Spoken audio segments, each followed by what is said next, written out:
What's up, guys? Welcome back to the channel, and we have another tier list video for you guys today. Today, we are going to be talking about all of the mutators that are available in DeepRockGalactic, both the anomalies and the hazards. If you are unaware, the mutators are things that can randomly happen as you go through missions, and they can make things more difficult, more easy. Some of them are pretty fun, some of them are really challenging, and there's all kinds of mannerisms in between. So I figured I'd go through them and talk about how I feel about each of these individual mutators on a scale of how fun I think they are and how much they actually add to the game versus just being very unenjoyable and just straight up extra difficulty without a whole lot of joy on top of it. So if you guys are ready, let's talk about the mutators in DeepRockGalactic and how fun I think they are and how much I think they add to each individual mission. While you're at it, if you want to see more, be sure to hit that subscribe button and hit the bell so that way you never miss another upload in the future. So we're going to start off by going through the anomalies because I think the anomalies are going to be a lot easier to talk about, as most of them are probably going to land on either no change or above. And the first one we have is critical weakness, and this is a fun anomaly. Basically, this just means that if you hit an enemy weak spot,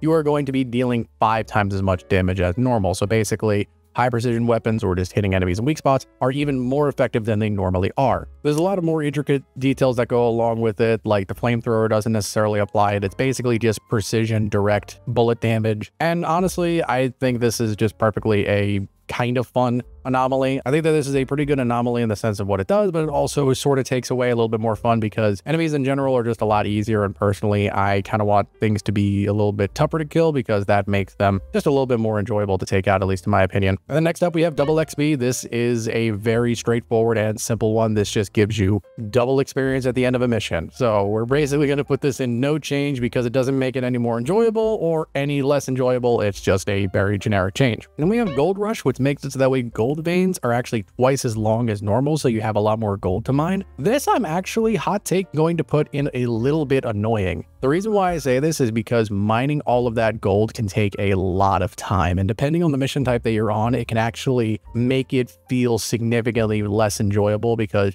you're spending so much time mining the gold and carrying it back to, say, if you're on a point extraction, you got to take it back to the mine head, or you just have to go back to Molly back and forth. It's just, it can sometimes be a little bit annoying. The payout is nice, but in terms of actually what the gameplay is of it, it can get a little bit annoying. Then we have golden bugs, which just makes it so that way enemies drop gold when they die. And this I'm also still going to put in no change because it doesn't make it any more fun or less fun. It's just basically a payout option. Then we have low gravity, which basically makes it so that way gravity is not nearly as effective, meaning you are less likely to take fall damage.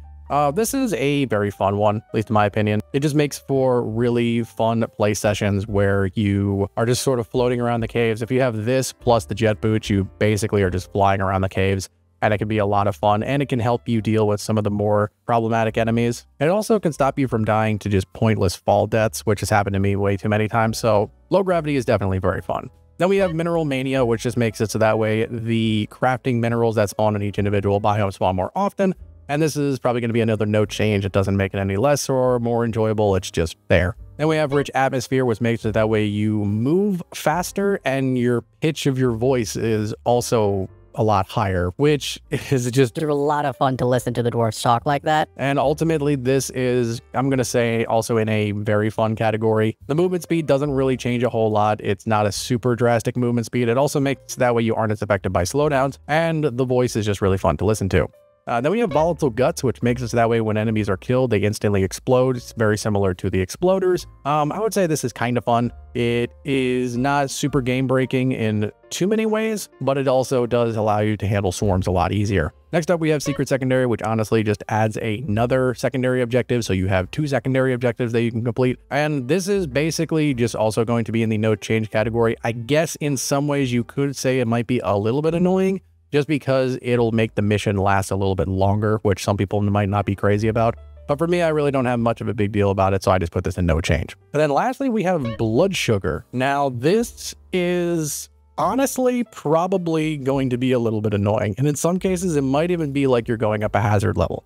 So this makes it so that way, as you are going through the caves, you are constantly taking health damage. Your health is constantly draining. You are constantly losing health. But every enemy you kill drops red sugar, which will heal you. So basically, the more you're fighting, the more you're in the thick of it, the higher your survivability is, because you're going to be healing after every single kill, essentially. Now, the problem is that if you are in a situation where enemies are just not there, you're not able to get a steady supply of kills, you are basically just slowly dying. And it can actually make missions significantly more stressful if you're on something like an escort duty where you have sections where enemies just don't spawn, or you're on, say, a point extraction and you're in between waves and things aren't really going too aggressively. It is a cool mutator when it works out, but when it's not working out, it can be a little bit more detrimental to you. Now we are moving into the actual hazards, which are the main things that are going to be adjusting your difficulty on missions. And the first one we have is cave leech clusters. This is the one that makes it so that way cave leeches are more numerous in the caves that you go through,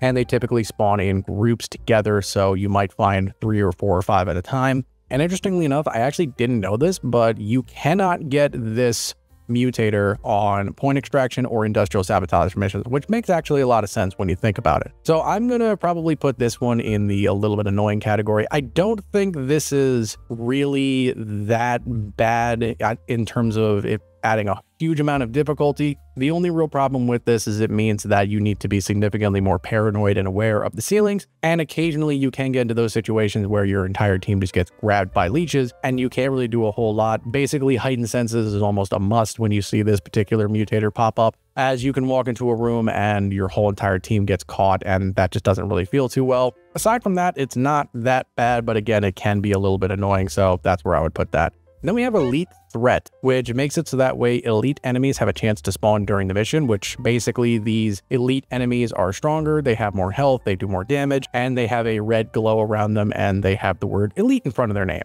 So this one, I'm actually going to probably put this one in the kind of fun category, because I actually really like Elite Threat, because I like the way that the elite enemies sort of change up the pace of fights. The fact that they're not super duper numerous, you might have a stretch where you get a couple at a time, but they're really not that bad. And the elite enemies just kind of make it so that way you and the team have to focus on individual targets and focus on the biggest thing in the room that might mess you up if you're not. So it kind of helps to sort of keep the combat feel sort of fresh. It can feel a little bit bad when you get a elite bulk detonator showing up, and that can make you feel very scared. But thankfully, that doesn't happen super duper often. Instead, you're probably going to get like guards or Praetorians or Mactera. But again, it just kind of gives you a little bit more focus that you need to say, oh, this is a very problematic threat, I want to take it out, which I don't really mind that too much. Then we have Exploder Infestation. This is the one that makes it so that way randomly throughout the course of the mission, you'll just get groups of exploders that will show up, run towards you, and blow up around you. This is another one where I would say it's probably a little bit annoying. It's not necessarily that the exploders are strong because they're just exploders, but the problem is that they will usually spawn close to you, and they're almost silent when they spawn. You really can't tell when these things show up, and then all of a sudden you just hear the sound of them triggering their explosion, and then just you're dead. And it happens very, very often, and depending on the mission type that you're on, they can get you at very inopportune moments. So you can be in the middle of doing something important, and then all of a sudden you just get blown up by a group of exploders. While I wouldn't say super difficult, I would say it still is pretty annoying. Then we have Haunted Cave. This is the one where throughout the course of the entire mission, you are being followed by a ghostly bulk detonator that you cannot kill, you cannot hurt, and it is basically just going to be a problematic threat that you will have to deal with throughout the course of the entire mission. Now, granted, it doesn't do as much damage as a normal bulk detonator, it is slightly reduced, but still you can't hurt it, you can't kill it, and it's just always going to be there. It is, however, capable of being slowed down, so things like electrocution effects or like the Scout's IFGs or the sludge or whatever the case may be are able to slow it down, which are kind of necessary. And also, you cannot get this mutator on salvage operation, escort duty, industrial sabotage, or deep scan missions. And also, you can't get it on any deep dive missions that have the black box objective as well. So you won't really see this one a whole lot. That being said, it is still pretty annoying just because there is always going to be this thing that is constantly going to be dealing with you. You really can't get rid of it. You can just sort of delay it. And since it is a bulk detonator, it can carve through rocks. So if you're separated from it through rooms, or if there's a spot where it won't be able to reach you, it'll just dig directly towards you. So you really can't escape this thing. And that's where I would say it's kind of annoying, is it's not the worst thing in the world, especially if you're able to have somebody keep constant aggro on it and basically just corral it around. But the fact that this thing just can't go away is really just what makes it a big annoyance. And then we have lethal enemies. Lethal enemies is kind of a tough one. Lethal enemies makes it so that way all melee attacks from the bugs deal double damage. So things are just going to hit a lot harder overall. And this one, I guess by technical definition, is basically as if you're going up another hazard level, because this essentially does what hazard levels do, which is makes the enemies hit harder. In some ways, it's not really that bad if you're playing on lower hazard levels, but once you get into like 4 or 5 or 5+, this can make the bugs hit significantly harder. Granted, this doesn't affect things like the oppressor stomps or like bulk detonator explosions, which are one-shots anyway, but still, even with something like this on like a Haz 4 mission, the slashers are going to be hitting ridiculously hard. And if you're not used to the higher hazard level play and you get something like this on a higher hazard level mission, it can mess you up significantly well. It definitely calls for a lot more team coordination, which is something you need on the higher hazard level. So this basically is as if you're going up another hazard level, or like maybe half a hazard level. Next up, we have Lithophage Outbreak, probably one of people's favorites. This is the one where throughout the course of the mission, you will also have an extra objective on top of the normal one that you have to complete, unlike secondary objectives, where you have to cleanse 1 to 3 lithophage spikes throughout the course of the caves. And this one is definitely by far a annoyance. In fact, we're encroaching on this category here, but it is a very strong annoyance because this just extends the length of the mission by a long percentage and makes you have to do significantly more work than you otherwise would. It also makes it so that way rockpox enemies spawn, which people either love or hate rockpox, and very few people actually love them. So it's just a bigger group of enemies that you have to deal with. Rockpox itself is just genuinely annoying to go through. And overall, it's just a drag to go through these particular type of missions whenever you see Lithophage, because you know it's going to add like at least 5 to 10 minutes, because depending on where the lithophage spikes spawn, you could be hunting them for a long time. So it is just a real big annoyance to go through. Next up, we have low oxygen. Low oxygen is the one where you are basically constantly losing oxygen, which if your oxygen goes all the way down, you will start taking damage and then die. Then the only way for you to regain your oxygen is to be near anything that gives off oxygen, which are things like Molly, the drop pod, the fueling platform if you're on on-site refining, the mine head if you're on point extraction, Doretta if you're on escort duty. Basically any machinery that you call down will have oxygen tanks, including resupply pods, which is very nice. And this honestly can kind of feel like you are basically going up a hazard level, because it is just an insane amount of work to have to constantly manage this. You have to constantly remember it, which is if you're someone like me who has ADHD, you will forget pretty much immediately that this mutator is in effect, and you will run ahead of your team, or you'll find some resources that you want to get, or you'll just straight up lose track of time, and then the next thing you know, your dwarf is going crazy, hyperventilating, and then you have to run back to Molly or the minehead or whatever the case may be. And it just makes it so that way everybody has to be significantly more aware of their timing, their position, where they are. And if things go bad, if you're in a bad spot and a swarm happens or whatever the case may be, you are just going to go down easily, and this is going to cause serious chaos for the entire team, because if you go down in a problematic spot, somebody has to go get you, which then puts them out of reach of oxygen, and then it could just cause this whole issue. So low oxygen is probably one of my personal least favorites to go through, but it is just rough, man. It is just really, really rough going through low O2. Next up, we have Mactera Plague. This is a relatively simple one. It basically just means that a majority of the enemies that you will fight are Mactera breed enemies. So the Trijaws, the Brundles, the Grabbers, the Goo Bombers. Personally, I actually think this one is kind of fun. I actually don't think this one's really that bad. I like to see a good variety of enemies, and I feel like outside of Mactera Plague, I actually don't see Mactera a whole lot. So it's nice to actually see them show up more often. And I think flying enemies, at least in my personal opinion, are more fun to fight. And the opportunity to fight the Mactera like this on a larger scale, to me, is just very enjoyable. It does kind of suck when you get grabbers again and again, but thankfully that doesn't really happen a whole lot. And ultimately it just changes up a little bit of the fighting, which really I don't mind too much. Then we have Parasites. Parasites are what make it so that way when you kill anything that is a medium-sized or higher enemy, so basically anything besides like swarmers and nadocyte shockers, they will drop these parasite beings, which are these little larva things that will jump at you and try to do attacks. And they'll die relatively quickly. Even if you don't hit them, they'll die after a couple seconds, or they'll die if you hit them with basically anything. Honestly, this one doesn't really do anything to the mission. It really doesn't make it much harder, nor does it make it much easier. Like I said, the parasites are really easy to take out. Basically, just looking at them will kill them. So it doesn't add an extra layer of combat to the enemies because it's basically a difference of maybe 1 bullet or so. The only real thing is like Praetorians or higher things like that drop multiple parasites when they die, but bigger threats like the Spitballers and the Brood Nexus and stationary threats like that don't even drop the parasites, so it's not even nearly an issue with them. Ultimately, this one just really doesn't do a whole lot of anything, and this is basically just free extra hazard bonus, at least in my opinion. If the larva were more dangerous, it would probably be more problematic, but as of right now, it's really just a non-issue. Next, we have regenerating bugs. This makes it that way any bug that is damaged will start regenerating health after it goes undamaged for a couple of seconds.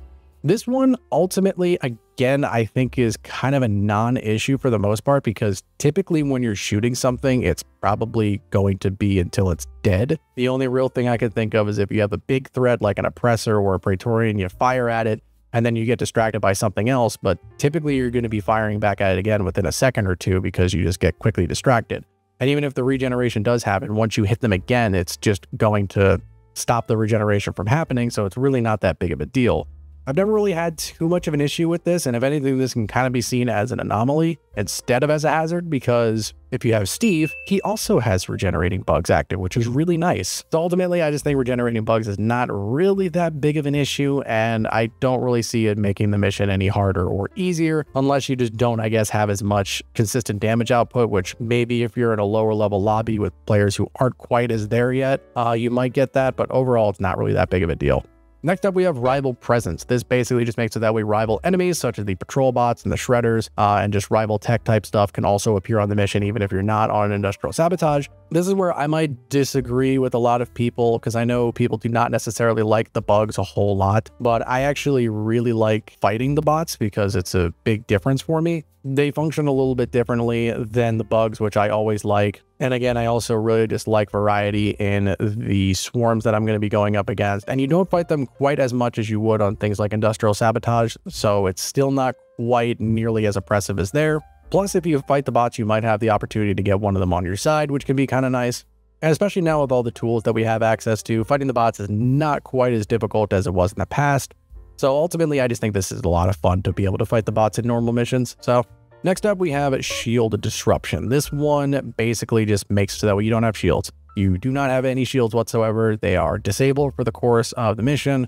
However, to compensate for that, you do have a 30% damage reduction just to sort of help you not go down immediately. And even with that extra damage reduction, I still feel like this is basically like going up an extra hazard level because you just have so much less durability.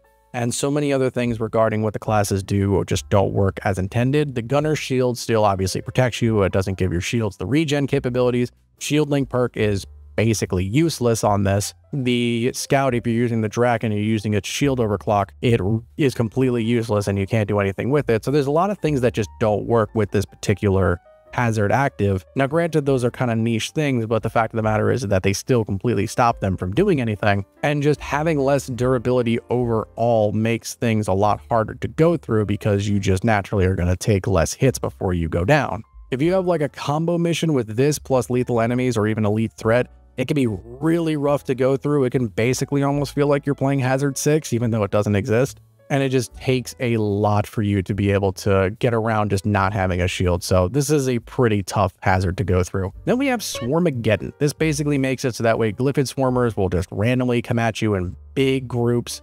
This is probably going to be a hot take for me, but I think Swarmageddon is very fun to go through just because since they are so easy to take out, it is basically just like you get a free just slaughter fest every couple of seconds. It can be so much fun to just take out those groups of swarmers that are just going to basically fall over when you look at them. It can get a little bit annoying on the higher hazard levels if you're not paying attention to them. But if you have any sort of AoE capabilities whatsoever, this just basically feels so much fun to be able to just slay through swarmers like that. And especially if you have something like this paired up with, say, golden bugs, you are going to get a payout that you have never seen before. So, and it might be a little bit of a hot take, but I definitely think Swarmageddon is very fun to go through. Then we have the two new mutators that were added with Season 5. The first one we have is Duck and Cover. Duck and Cover makes it so that way you have a much higher chance of fighting ranged enemies throughout the course of the mission.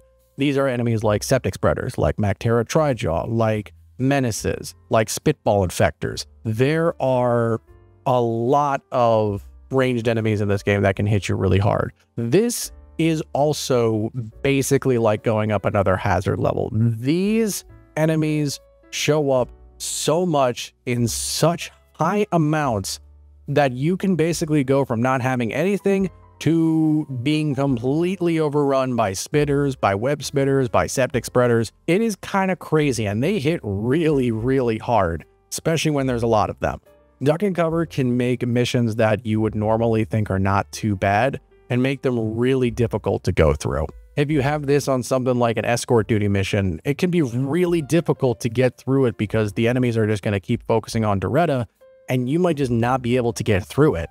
Or if you have this on something like an industrial sabotage, the enemies will still spawn even though during the caretaker fight, it's typically supposed to be just bots that spawn. These things can still show up, which can really make that section a lot harder. So ultimately, duck and cover, while is a really cool concept, is really difficult and definitely makes the missions feel a lot more oppressive.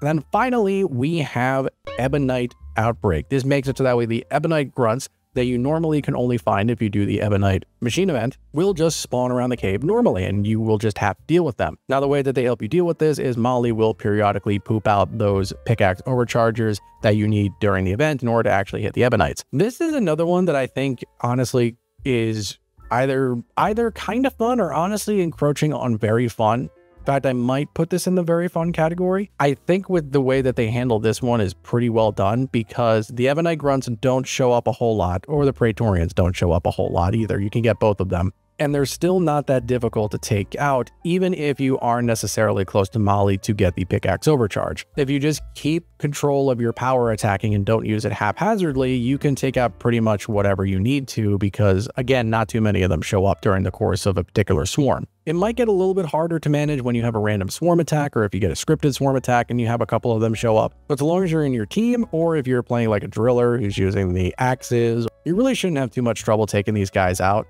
And they're weaved into these swarms in a good way to where they're not super oppressive, but they still help shake up combat to a good degree. I've always had this idea that I think we should be using more melee combat, and this gives us an ability to do that in a kind of seamless and casual way, which is why I think it's a pretty fun mutator to honestly have access to.